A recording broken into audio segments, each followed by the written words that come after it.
Buenas noches a todos, muchas gracias por estar presentes. Primero que nada agradecerles por acompañarnos en esta que es para nosotros un evento muy importante, que es nuestra primera charla numismática en el marco de la Feria del Libro. Para la Federación la verdad que es un hito que esperamos que se mantenga con el tiempo. En esta oportunidad, en el marco de la 48ª Feria del Libro, vamos a tener 3 charlas. Una de quien me acompaña hoy, de Leandro.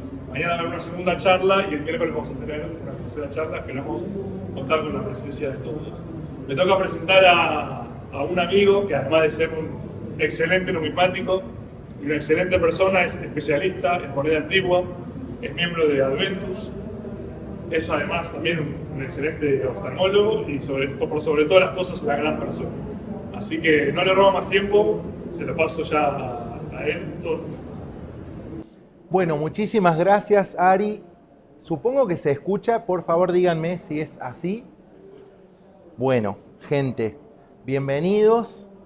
Monedas y libros. Qué programa para un sábado a la noche, ¿eh? No sé qué opinan ustedes, pero para mí es un programón y espero que al finalizar esta charla les parezca lo mismo que a mí. Bueno, voy a comenzar con una pregunta, si me lo permiten. ¿A qué lugar de la geografía y a qué momento de nuestra historia viajarían o qué momento quisieran ver si tuvieran en su poder un Aleph? Los amantes de Borges sabrán de lo que les estoy hablando. Para los que no, va una breve explicación.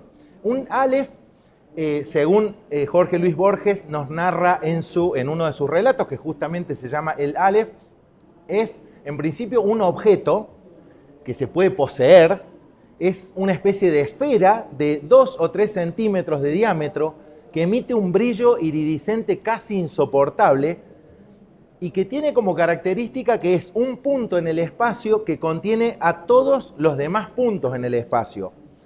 En un Aleph nosotros podríamos ver en ese punto cada lugar del mundo desde todos los ángulos en un mismo momento. La idea del Aleph hace referencia no solo a un espacio infinito, sino también indirectamente al tiempo infinito. Ya lo dice el mismo Borges, que el Aleph es al espacio lo que la eternidad es al tiempo. O sea que ese Aleph podría ser como una especie de máquina de viaje en tiempo y en espacio. Si me permiten brindar mi humilde opinión, creo que hay 2 elementos que yo considero muy parecidos a un Aleph, que son quizás las monedas para nosotros los amantes de la numismática y los libros sin duda para todos nosotros. Y de la mano de esos 2 elementos, libros y monedas, quiero llevarlos en un viaje en el tiempo y en la geografía a una época que parece muy distante, pero ya van a ver que no lo es tanto, que es aquella época de las invasiones vikingas a las islas británicas, allá por los siglos, desde el siglo VIII hasta el siglo XI de nuestra era.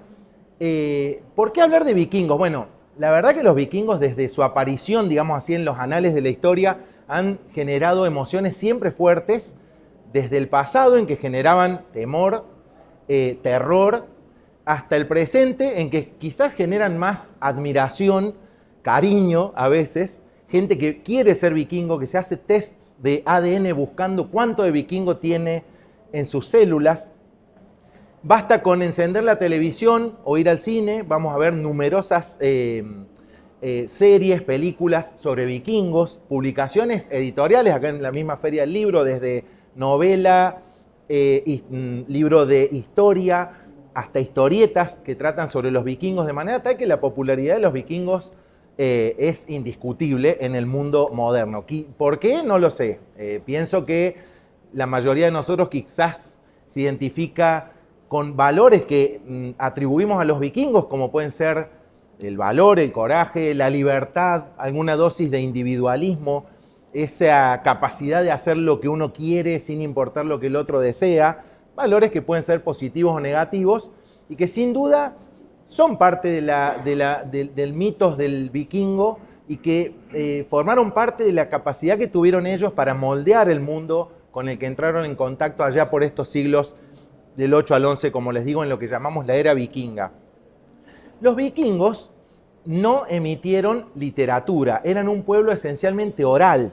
No hay libros escritos por los vikingos de esa era que llamamos era vikinga. Sí hay sagas de los vikingos, pero son muy posteriores a la que clásicamente llamamos era vikinga, el origen, digamos, de este movimiento de gentes que llamaríamos pueblos escandinavos nórdicos vikingos. Entonces mi objetivo es usar las monedas como fuente ante la ausencia de literatura para acercarnos un poco al pensamiento de aquellos pueblos.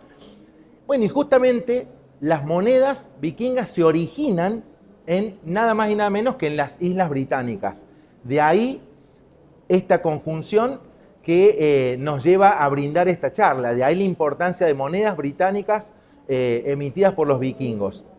Además, los argentinos tenemos una fuerte ligazón con los vikingos y con aquel mundo germánico, anglosajón de aquellos siglos, que nos viene dada justamente por el máximo exponente quizás de nuestra literatura, Jorge Luis Borges. Borges era de ascendencia, como muchos sabrán, en parte inglesa, y siempre él en búsqueda de lo primordial y los orígenes, se sentía muy ligado a lo anglosajón, a lo vikingo, a lo germánico en general. Él encontraba en aquellas antiguas literaturas germánicas una conexión muy fuerte con las dos caras, digamos así, de su ascendencia. Por un lado, contactaba con los Scop, los poetas anglosajones, los escaldos vikingos, los poetas vikingos. Por otro lado, con esa faz guerrera de estos pueblos germánicos, que él siempre sentía como que tenía una deuda con esa parte de su ascendencia, siendo descendiente de gente de gesta militar, como era su abuelo y otros antepasados. Así que Borges tenía esta conexión que llega a su epítome justamente con el último testimonio de Borges en esta tierra, la lápida de Borges en el cementerio de Ginebra. La lápida de Borges es un homenaje a la devoción que sentía Borges por los germánicos. Si bien, como dicen los arqueólogos, los muertos no se entierran solos, Borges no diseñó su lápida, sino que eso estuvo a cargo de su viuda María Kodama. Pero bueno, vamos a analizar esa lápida y van a ver que todo hace alusión a lo germánico. Ahí vamos a ver el nombre de nuestro autor, un grabado con 7 guerreros con espadas y hachas en alto dispuestos a la batalla, una frase en inglés antiguo, también llamado anglosajón, fechas de nacimiento y muerte y una cruz anillada justo al lado de las fechas sobre las que les hablo. Borges le atribuía esta escena, él creía, según nos dice María Kodama, que esa escena pertenecía a una famosa batalla, fatídica batalla para los anglosajones, de los cuales él se consideraba descendiente, más específicamente de los nortumbrios, cuando se enfrentaron con un grupo de vikingos, sabiendo que iban a morir, se sacrificaron por su líder en la famosa batalla de Maldon, en el este de Inglaterra, una batalla que ocurrió en el 991 de nuestra era, y escribió justamente un escrito, valga la redundancia, llamado crípticamente 991 Anno Domini, para solo algunos entendidos en el tema. Sabemos hoy que en realidad no son guerreros anglosajones los que vemos ahí, sino todo lo contrario, son guerreros vikingos.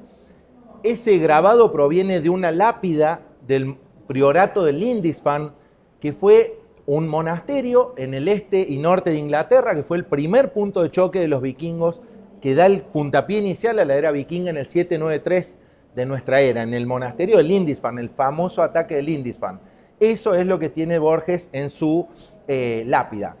La frase en anglosajón significa y que no temieran, es un consejo que les da el líder anglosajón Byrhtnoth a sus guerreros antes de la batalla de Maldon, siempre pensando él que ese grabado correspondía a la batalla de Maldon. Y por último, la cruz que vemos abajo, esa cruz anillada, cruz celta se le dice algunas veces, se corresponde muy bien con una famosa cruz vikinga que se llama Cruz de Gosforth, una cruz del siglo X, también en Cumbria, en el norte de Inglaterra, que ya vamos a estudiarla un poquito más y van a ver cómo combina elementos de la religión cristiana con la mitología nórdica.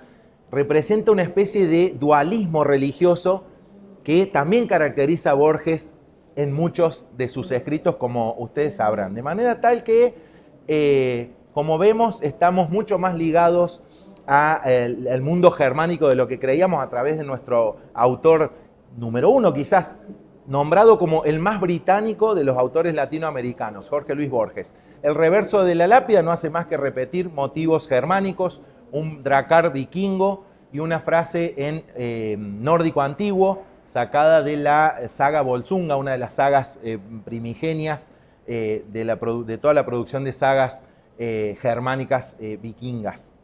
Así que bueno, damos por comenzada entonces esta saga numismática, nunca escrita por supuesto, sobre monedas vikingas de las Islas Británicas, y es un honor para mí estar aquí con ustedes en nombre de Adventus, en nombre de FENIMA principalmente, y de la Asociación Argentina de Numismática, a la que también tengo el honor de pertenecer. Vamos a hablar de saga vikinga en las Islas Británicas, pero tenemos que explicar un poquito de qué vamos a hablar hoy. ¿Qué es en realidad un vikingo? Si les digo la palabra vikingo, la mayoría de ustedes se pueden imaginar inmediatamente, seguramente un guerrero, muy probablemente con un casco con cuernos en la cabeza. Esa idea es falsa, no usaban cascos con cuernos, pero creo que la mayoría consideraría que un vikingo, lo más probable que la idea mental que tengamos sea la del centro, un guerrero ultrapoderoso, musculoso, prácticamente invencible. Pero no, los vikingos podían ser cualquiera de digamos, esos ejemplos que están dados en esa imagen. Un vikingo podría ser un campesino que en determinada situación podría transformarse en un guerrero y en otra situación podía transformarse en un comerciante. Una de las características número uno de los vikingos era su capacidad de adaptación, su gran pragmatismo. Incluso la etimología de la palabra vikingo habla justamente de esta capacidad de adaptación. No está claro de dónde proviene esta palabra, podría ser de origen nórdico antiguo. Viking significa piratear, saqueo pirata, mejor dicho, y vikinger es aquel que lleva a cabo el saqueo pirata, el pirata en sí mismo, de manera tal que bien podría ser que vikingo signifique simplemente un guerrero pirata, un guerrero que asalta y toma cosas por la fuerza. Bien podría también derivar del inglés antiguo, del sufijo wick, que significa lugar de comercio. Lo vamos a ver en lugares como Norwich o Ipswich, que tienen ese sufijo al final, significan simplemente lugares de comercio. Hay numerosas ciudades en Inglaterra que contienen ese sufijo. Esa dualidad del vikingo como guerrero, como comerciante, la vamos a ver si analizamos, digamos, la era vikinga, ese movimiento expansivo que llevó a las gentes nórdicas desde la Escandinavia antigua, los países que hoy serían Suecia, Noruega, Dinamarca, a expandirse a gran parte del mundo conocido, todo el occidente conocido, llegando hasta África al sur, Islandia al norte, llegando hasta América. No fueron llamados vikingos en ninguno de esos lugares. La palabra vikingo les va a llamar la atención, pero se empezó a usar más o menos en el siglo XIX de nuestra era. En las viejas épocas se lo llamaba según el lugar de distintas formas. Generalmente los daneses, se les decía en Inglaterra, en las Islas Británicas, los normandos en Francia, los rus en las zonas de lo que sería Ucrania, Rusia, y así.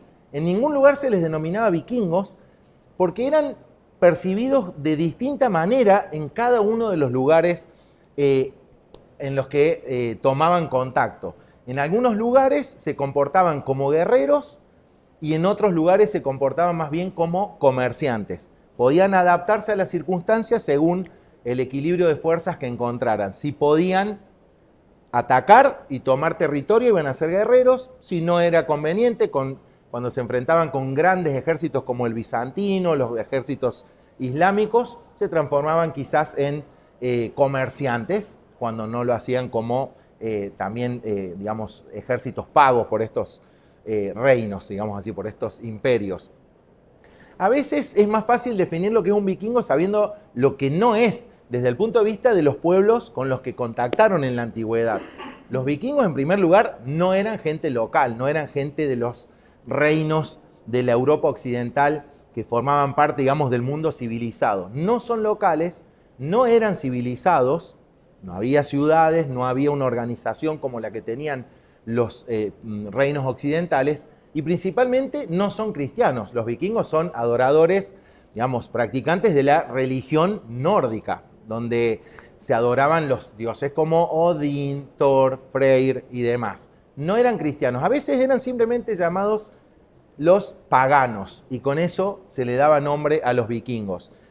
La era vikinga, a fines del siglo, o a principios, fines del siglo XI de nuestra era, va a llegar a su fin justamente cuando estos pueblos nórdicos pierdan esas características, cuando se establezcan en un lugar, se civilicen y se cristianicen fundamentalmente, se acaba la era vikinga de por sí. Y ese es un proceso que lo vamos a ver a través de las monedas, increíblemente, y eso es lo que me parece sumamente interesante dentro de estas emisiones numismáticas.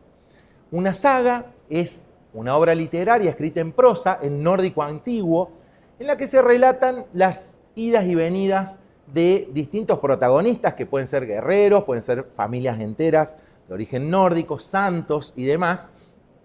Estas sagas fueron escritas en Islandia, mayormente en el siglo XIII, en general son anónimas, y son historias que se caracterizan por tener una mezcla entre realidad y ficción. Hay cosas que son verdaderas y cosas que son fantasiosas, que forman parte de las sagas. De hecho, el descubrimiento, digamos así, de América por los vikingos, por años se supo que existía una saga de los groenlandeses que hablaba de ese hallazgo de América por los vikingos. Se creyó que era simplemente una fantasía.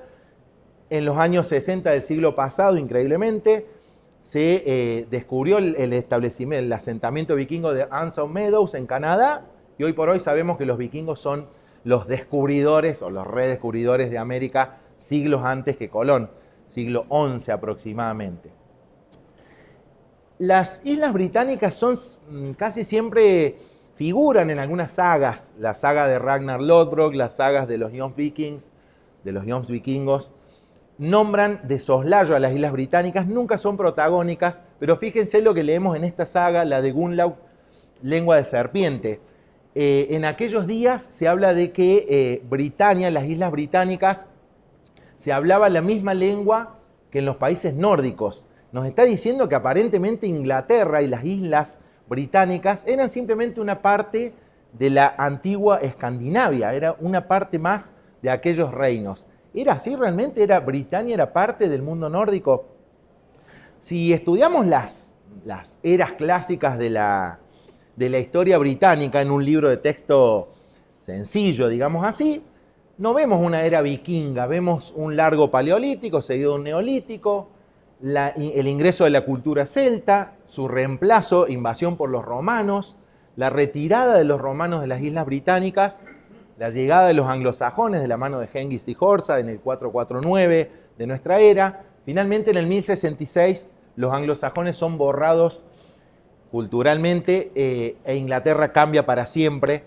Como vemos ahí, no hay una era que sea la era vikinga en las Islas Británicas. Sin embargo, si escarbamos un poquito el suelo de estas islas, vamos a ver que en un amplio territorio de las mismas hay gran cantidad de hallazgos arqueológicos que se consideran vikingos, hallazgos de monedas vikingas, que son el tema que nos reúne hoy, y con lugares con nombres de origen claramente vikingo. Fíjense la profusión de hallazgos y toponimia vikinga en las Islas Británicas. De manera tal que sí, si vemos la evidencia arqueológica y lo que nos dicen algunas sagas, las Islas Británicas sí fueron vikingas, al menos gran parte de las mismas, entre los siglos 8 y 11 en lo que llamamos la era vikinga. Y nosotros vamos a usar, justamente como no existen, como les decía en un principio, fuentes literarias directas, usamos entonces hoy las monedas como una fuente para acercarnos a esa historia. Las Islas Británicas, los países que la conforman. El problema con las Islas Británicas es que estaban, digamos, colindantes con el Mar del Norte. Y el mar en esa época, a diferencia de lo que uno podría pensar, era un medio de comunicación. Era mucho más fácil trasladarse por mar que por tierra entre un lugar y otro. Y justamente es desde el Mar del Norte, Dinamarca, Noruega, Suecia, los países escandinavos, de donde llegaría esa amenaza al mundo anglosajón de la época en forma de las invasiones que llamamos vikingas, de los daneses. Y esas invasiones van a generar dos sagas de las que vamos a hablar hoy. La saga de Inglaterra, por un lado, y la saga vikinga de Irlanda, por otro lado. La Inglaterra que encontraron los vikingos era la Inglaterra de los anglosajones. La Inglaterra anglosajona se origina una vez que los romanos se retiran de las Islas Británicas, allá por el 410 de nuestra era, se produce un vacío de poder y por diversas razones que se están estudiando y de diversas maneras, pueblos que venían del norte de Alemania, de parte de Dinamarca, quizás de Países Bajos, invaden de alguna u otra forma, como les digo, las Islas Británicas, Inglaterra puntualmente, desplazando de una u otra forma la población celta o britano-romana que había quedado luego de la retirada de los romanos, y forman los reinos anglosajones. Inicialmente había más de 30 reinos anglosajones, de los cuales siempre se habla de 7 grandes reinos anglosajones, los reinos de los sajones, justamente dicho, Wessex, Essex y Sussex, los reinos de los anglos, que serían Anglia Oriental, Mercia y Northumbria, y el único reino de los jutos, un pueblo que generalmente queda fuera de la nomenclatura, anglosajón no contiene los jutos, pero uno de los reinos más importantes inicialmente, el reino de Kent. Para el siglo VIII, ya llegando a la época que más nos interesa hoy, cuando empiezan las invasiones vikingas a las islas, había 4 grandes reinos anglosajones. Solo quedaban Mercia, Anglia Oriental, Northumbria y Wessex, que habían ido engullendo, habían ido asimilando el resto de los reinos más pequeños. Justamente en el reino más norteño de estos, en el reino de Northumbria, hay el famoso priorato de Lindisfarne, del cual ya les hablé cuando hablamos de la lápida de Borges. Un priorato que era el centro más importante desde el punto de vista religioso y del saber en el mundo entero anglosajón y también con gran representación en toda Europa. Ese priorato de Lindisfarne sufriría el primer embate de los vikingos en el año 793, fatídico año para los anglosajones. Fíjense que la crónica anglosajona nos habla que en el 793, digamos que los pronósticos no eran buenos. Se habla de que la gente vio dragones de fuego por el cielo, que hubo torbellinos, hubo hambrunas, y el desenlace final fue la invasión de estos pueblos paganos que destruyeron Lindisfarne. Fue un ataque sumamente cruel, sumamente sangriento, que dejó mella todavía resonando al día de hoy en la historiografía del mundo occidental. Ese es un dibujo, un grabado, digamos, de época aproximadamente, siglo XI, lo más cercano posible, donde se ve esos barcos vikingos atacando la isla santa de Lindisfarne. El año 793 pasaría a la historia como el puntapié inicial de lo que se llama la era vikinga. De ahí deriva la lápida, la piedra de Lindisfarne, es la lápida de uno de los monjes que habría sido asesinado cruelmente por esos vikingos atacantes en aquel terrible año y que inspiraría la lápida de Borges. Fíjese cómo se va relacionando todo. Ese tipo de ataques crueles a centros aislados, mal defendidos, con una capacidad de obtener rédito inmediato. Acuérdense que en estos monasterios y prioratos había gran cantidad de riqueza, había gran cantidad de oro en forma de tesoros, monedas, objetos, cálices, etc. Todo eso era lo que los vikingos buscaban y era muy fácil acceder a estos centros alejados en general de las ciudades anglosajonas y mal defendidos. Esos ataques se fueron repitiendo a lo largo de siglos, de décadas, perdón, no solo en Inglaterra, sino en toda la costa de Escocia, Irlanda, Francia, España. Ese tipo de ataques furtivos, de ataque y retirada, fue el método de acción de los vikingos por varias décadas. Hasta que en un momento, casi 100 años más tarde de ese primer ataque en 793, en el 865 de la era actual, se produce el desembarco de algunas miles de vikingos en la costa de Anglia Oriental que venían ya con un objetivo distinto. Ya no era atacar y retirarse, era atacar, conquistar y quedarse en las Islas Británicas. A esa gran cantidad de nórdicos que llegaron se lo conoce como el Gran Ejército Vikingo, el Mikelheathengera, el gran ejército pagano del 865, formado por gentes no solo de los países nórdicos, sino que se han visto también de francos, irlandeses y demás, que estaban al mando, fíjense de quién, nada más y nada menos que de Ragnar Lodbrok, que muchos pensamos, o quizá podrían pensar que es una figura mitológica, y no, parece que es una historia semi-real la de Ragnar. Tenemos una saga inclusive de de Ragnar Lodbrok, que data de aquellos siglos, el siglo XIII aproximadamente. De la mano de Ragnar y sus hijos y algunos líderes vikingos más, el gran ejército vikingo encuentra y destruye 3 de los 4 grandes reinos anglosajones. En primer lugar, va a tomar el reino de Northumbria, que se hallaba en medio de una guerra civil. Luego conquista Anglia Oriental. Finalmente destruye el reino de Mercia. Y en esos territorios nacen 2 reinos vikingos. El reino vikingo de York, de Jorvik, como se rebautiza la ciudad de York en el norte de Inglaterra. Y el reino de Anglia Oriental y los 5 burgos vikingos. ¿Qué queda de la Inglaterra anglosajona? Solamente el poderoso reino y rico reino de Wessex, bien al sur. Moneda de Alfredo el Grande. Ya vamos a ver por qué se le llama Alfredo el Grande al líder vikingo, al líder anglosajón que encontraron los vikingos a su llegada a las Islas Británicas. Alfredo el Grande, entre otras cosas, tuvo la virtud de ser el primer anglosajón capaz de derrotar a los vikingos en toda la historia de las invasiones vikingas. Hasta encontrarse con Alfredo, los vikingos venían ganando y ganando y ganando, no había poder de Dios para destruirlos, para derrotarlos, hasta que se enfrentan con Alfredo el Grande en una histórica batalla, la batalla de Edington del 878. En esa batalla Alfredo gana por poco a Guthrum, el líder vikingo, y eso le permite establecer ciertas condiciones de paz. Alfredo consigue la paz para Wessex, Guthrum consigue un dominio reconocido por este rey anglosajón. Ya vamos a ver cómo se llama ese reino, el reino de Anglia Oriental, que forma parte de lo que se va a llamar el Danelaw. Y se produce la entrada en el mundo vikingo de un hecho que, fíjense la importancia que tiene.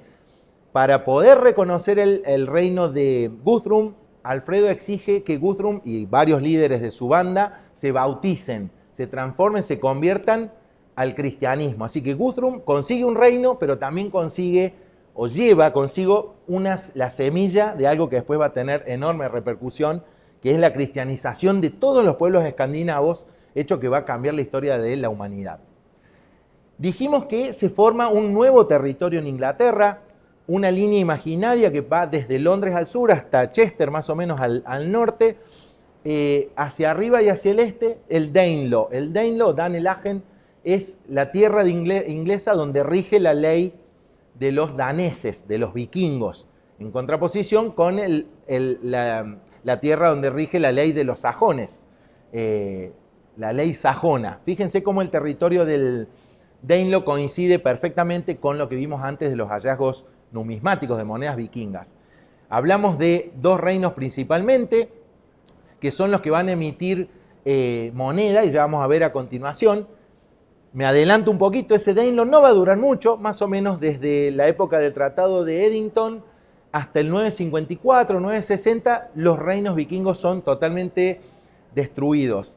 Se produce la reconquista, así como hubo una reconquista en España, en Inglaterra también hubo una reconquista de mano de Alfredo el Grande y sus descendientes, que van conquistando territorio vikingo, los van eliminando poco a poco, hasta lograr finalmente la conquista de toda Inglaterra. Athelstan, el nieto de Alfredo el Grande, es el primer rey que se conoce como el rey de todos los anglos, Rex Totum Britanniae, como dice esa moneda que ven allí. Y Athelstan es protagonista de otra de las grandes batallas de las crónicas anglosajonas, la batalla de Brunanburh, sobre la cual no me voy a extender, pero sobre la cual también nuestro querido Borges escribió un poema justamente llamado Brunanburh 937 Anno Domini, que puedo recomendarles, es muy emotivo y muy fuerte porque está visto desde un punto de vista único, digamos.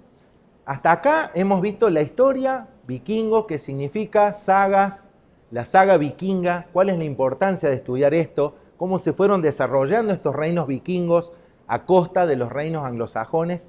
Y ahora, bueno, nos vamos a adentrar en el mundo de las monedas de los vikingos, comenzando con las monedas de los vikingos en Inglaterra.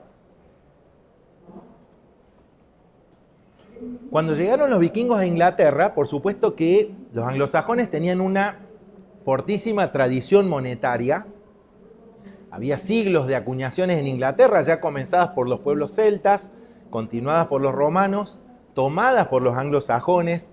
Ahí vemos los reyes, las monedas exactamente de los reyes que gobernaban para la época en que los vikingos entraron en contacto con estos reinos. De manera tal que los vikingos, que tenían una economía no monetarizada, no existía la moneda vikinga, los tesoros vikingos de la época son muy similares a este famoso tesoro de Croydon de los 870, es decir, época de plena invasión del gran ejército vikingo del 865. Usaban lo que se llama economía de bullion, utilizaban metales preciosos al peso. En esos tesoros encontramos una mezcla de monedas anglosajonas con monedas islámicas, monedas francas, carolingias, pedazos de plata al azar. No le interesaba la moneda, el valor nominal en sí, sino el peso de la moneda. Con su gran capacidad de pragmatismo, de adaptación, los vikingos adoptan la costumbre, la tradición monetaria de los anglosajones, pero le dan unas características muy especiales y únicas que vale la pena destacar. Las acuñaciones del Danelaw se dividen en aquellas que corresponden al reino vikingo de York y a las del reino de Anglia Oriental. Esas acuñaciones se dividen en dos fases. Una fase que se llama imitativa, estados vikingos relativamente débiles, que por primera vez van a emitir moneda, imitando la moneda anglosajona. Cuando esos mismos reinos adquieren confianza y fortaleza, comienzan a emitir moneda con caracteres que les son propios en la fase que se llama fase nacional. Las monedas vikingas imitativas de Inglaterra son, como su nombre lo indica, imitaciones de monedas anglosajonas. Son muy numerosas, yo les voy a mostrar poquísimos ejemplos como para que tomemos una dimensión de lo que estamos hablando. Ahí ven arriba una moneda oficial del reino de Wessex por Alfredo el Grande y debajo la imitación de los vikingos de Anglia Oriental, muy probablemente, con el logotipo del monograma correspondiente a la ciudad de Londres. De la misma forma, había monedas imitativas de otras ciudades importantes como Oxford o Canterbury, con su antiguo nombre de Dorovernium Cantiacorum, Doro. Y me voy a detener simplemente en esta moneda imitativa. Es una imitación de una moneda de Alfredo el Grande, emitida por Guthrum. Es una moneda imitación de Alfredo el Grande, emitida por ese rey, ese líder vikingo Guthrum, el rey de Anglia Oriental. Fíjense que Guthrum en esa moneda no se pone a sí mismo como Guthrum, figura como Athelstan. Está utilizando el nombre bautismal, el nombre cristiano que se le dio en aquel momento de la batalla de Edington. Vemos en esa moneda entonces quizás indicios de cristianización de los vikingos o quizás simplemente la utilización política de la moneda con un líder vikingo que quiere figurar entre los reyes cristianos de la Europa civilizada occidental. Nunca lo sabremos quizás. Entrando ya de lleno en lo que es la moneda nacional, y es la más especial y la que más vale la pena, digamos, divertirnos un poco con este tipo de monedas, van a ver que es muy interesante. En Anglia Oriental se produce la primera moneda con carácter propio de todas las emisiones vikingas. Les voy a nombrar esta moneda que se llama Memorial de San Edmundo. ¿Por qué? Bueno, justamente en la moneda se lee la leyenda San Edmundo Rey. Esa moneda, San Edmundo Rey, está hablando de un santo, San Edmundo, que era el rey que existía en Anglia Oriental, que fue asesinado por los vikingos, convertido en un santo y loado, digamos así, en esta moneda emitida por los mismos vikingos, lo cual parece una locura, pero es una cuestión que se da no tan rara vez con los pueblos barbáricos, y ya van a ver cómo es el mecanismo. Veamos cómo pasó Edmundo a ser de un rey simplemente asesinado, como tantos otros reyes por los vikingos invasores, a ser un santo. Cuando los vikingos entran a Anglia Oriental, le piden a Edmundo que sea su rey títere. Edmundo no acepta, intenta luchar contra los vikingos, no puede, es derrotado, capturado. Esto dice una leyenda, hay otras versiones no tan románticas. Atan a Edmundo a un árbol, lo utilizan como objetivo para tiro al blanco. Edmundo no muere con todos los flechazos que recibe, es decapitado por esos vikingos. La cabeza es arrojada al bosque donde había ocurrido toda esta cuestión tan macabra, y el cuerpo queda ahí tirado. Los acólitos de Edmund van a buscar el cuerpo y la cabeza para enterrar a su rey cristiano. Hasta ahora era un simple rey.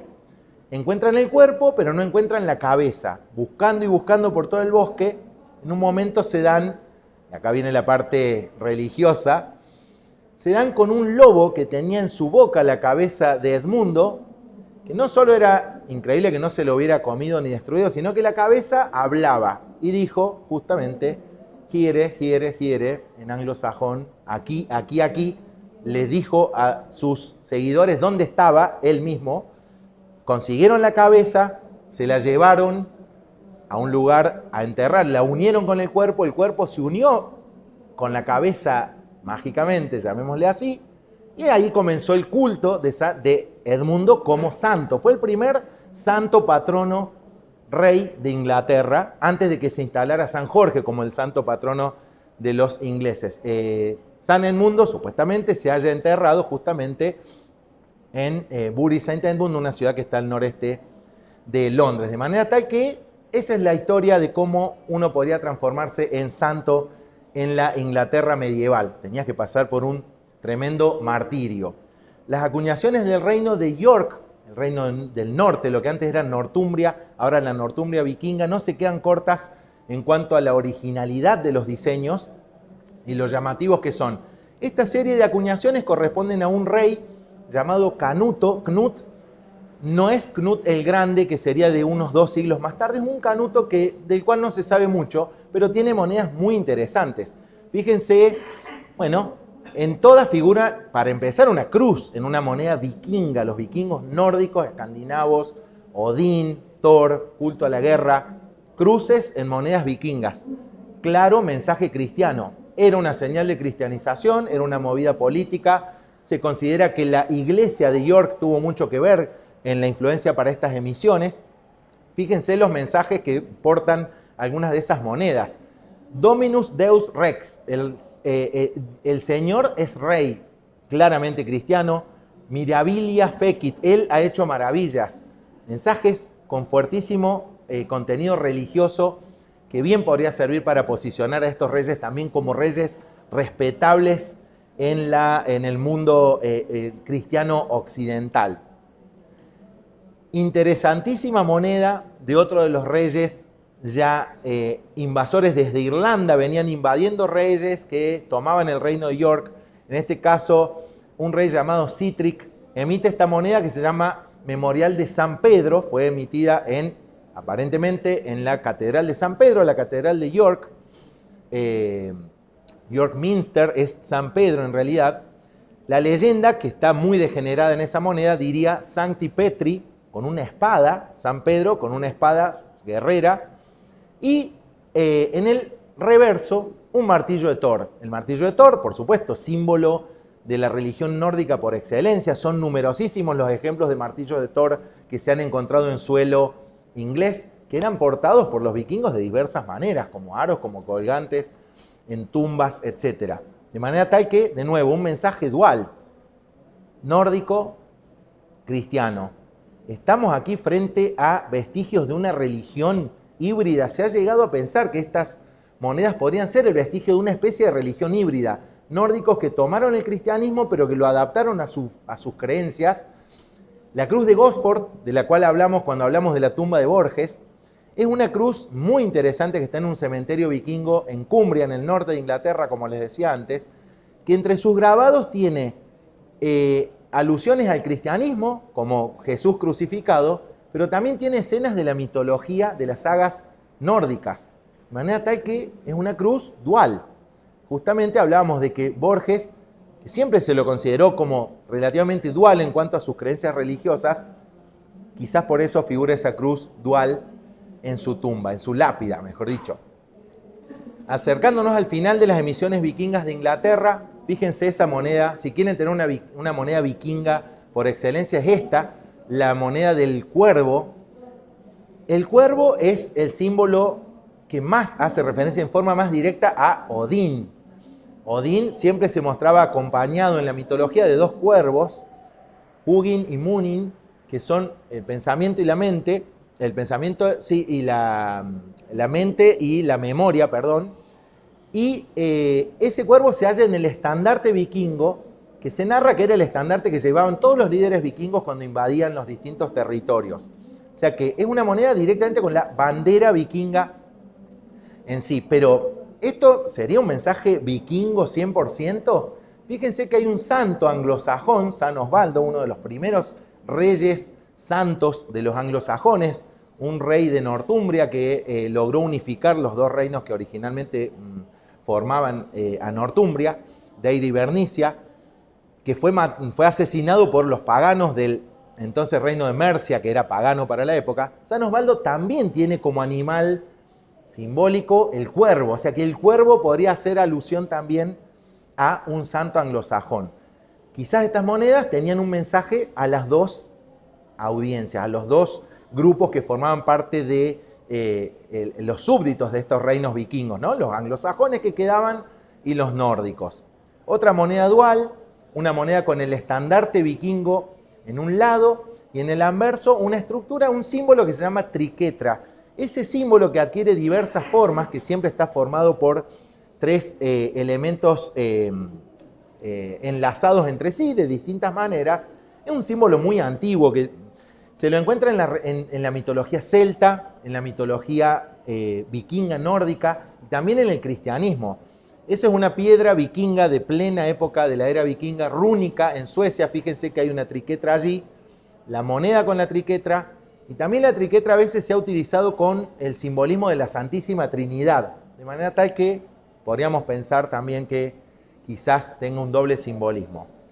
El último rey vikingo de Inglaterra, del reino de York, el último de los reinos que quedaba por conquistar por aquellos descendientes de Alfredo el Grande, era Eric Bloodaxe, Eric el hacha sangrienta. Fíjense qué interesantísima moneda con el nombre de Eric, una espada, guerra, poder, y del otro lado una cruz. Eric el hacha sangrienta fue expulsado de York por sus mismos súbditos, fue asesinado por otros vikingos con los cuales él estaba enfrentado, y su esposa mandó a un escaldo, a un poeta vikingo de la corte de Jorvik, a escribir un poema en honor a él, donde Odín, con su único ojo, el otro ojo había sido perdido, lo había entregado a cambio de obtener todo el conocimiento del universo, le pide a uno de sus súbditos en Valhalla que haga entrar a Eric a su reino, digamos así, ya que él había bañado la hoja de su espada con sangre. Nada más descriptivo del placer que sentían los vikingos, digamos, la importancia que le daban al poderío guerrero para ser capaces de entrar a Valhalla. Y muy brevemente, la saga vikinga irlandesa. En Irlanda la situación era totalmente distinta. En Irlanda los vikingos encontraron una tierra completamente incivilizada, mucha cantidad, más de 150 reinos que luchaban entre sí. La violencia era endémica, había incluso violencia y guerras entre los monasterios cristianos entre sí, y lo único que unía a todos estos reinos eran todos cristianos a su propia forma, el cristianismo celta. Un panorama sin ciudades, sin moneda. En Irlanda los vikingos son responsables nada más y nada menos que de emitir la primera moneda irlandesa y de erigir la primera ciudad irlandesa, nada menos que Dublín, es de origen vikingo. Las crónicas, los anales de Ulster, el equivalente a las crónicas anglosajonas, también nos hablan de un panorama sombrío con portentos que anunciaban la gravedad de los hechos que se iban a venir, lunas convertidas en sangre y demás, alusiones a que venían los vikingos. Por supuesto, estas crónicas son escritas con el diario El Lunes. Nadie tenía el poder de conocer que se venían los vikingos, eran todas escrituras posteriores a la invasión. Los vikingos invaden estas tierras irlandesas, no les es fácil, hay un equilibrio de fuerzas más o menos igual a igual con los pueblos irlandeses, no los pueden conquistar, los vikingos forman una especie de amalgama con los irlandeses, se establecen en estas ciudades amuralladas de comercio, los Longfords, de los cuales hay varios. El más importante es el Longford de Dublín, que daría origen a la capital de Irlanda actual, la capital Dublín, donde se empezaría a acuñar la primera moneda vikinga jamás existente. Esas monedas duraron hasta que los normandos conquistaron Irlanda por completo. Esta moneda es imitativa, se basaron en las monedas de los reinos anglosajones. Etelredo II y reyes sucesivos anglosajones fueron imitados por los vikingos en su moneda. Las primeras son muy parecidas a las de los anglosajones, pero fíjense que no es imitativa 100%. El nombre del rey es Sitrick, figura en la moneda, e incluso figura el nombre de la ciudad de Dublín como Diflin en el reverso de la moneda. O sea que no intentaban copiar simplemente, sino que hacían uso del éxito de esas monedas y le imprimían un carácter propio. Esa moneda después se va a ir degenerando en sucesivas pérdidas de calidad de metal, de leyenda, etc. Ese es un fenómeno que no les dije antes, pero que caracteriza toda la emisión vikinga también en Inglaterra, la pérdida progresiva de la calidad de la moneda, no así del peso. Eso en general en Inglaterra se mantuvo hasta las últimas etapas. Bueno, con este cuadro que podríamos imaginar que nos muestra el último rey vikingo de las Islas Británicas, siendo llevado al Valhalla por las Valquirias, a guerrear por la eternidad junto con sus compañeros de batalla. Nos despedimos de esta saga británica de las islas, diciéndoles que, bueno, los vikingos emitieron sus primeras monedas en las Islas Británicas. Esas monedas son la única fuente que tenemos de los vikingos en forma directa y contemporánea a la época, y esas monedas son testigos del fenómeno importantísimo de la cristianización de los pueblos escandinavos, que terminaría cambiando la faz de la Europa de la época, porque cesó la destrucción por parte de los vikingos. Como vimos, no estamos tan lejos de la historia de los vikingos y las Islas Británicas. Homenaje a Borges, y me permito un pequeño homenaje personal. José Caribó, mi viejo, gran poeta argentino, miembro de la Sociedad Argentina de Escritores, que me gustaría muchísimo que hubiera estado aquí en lugar de mí, capacidad oratoria mucho mejor. Bueno, en mi honor, mi homenaje a mi papá, abuelo de Igni, que está allí. Les agradezco muchísimo el haber estado aquí, su atención, y bueno, espero que haya sido un buen programa de sábado a la noche. Muchísimas gracias.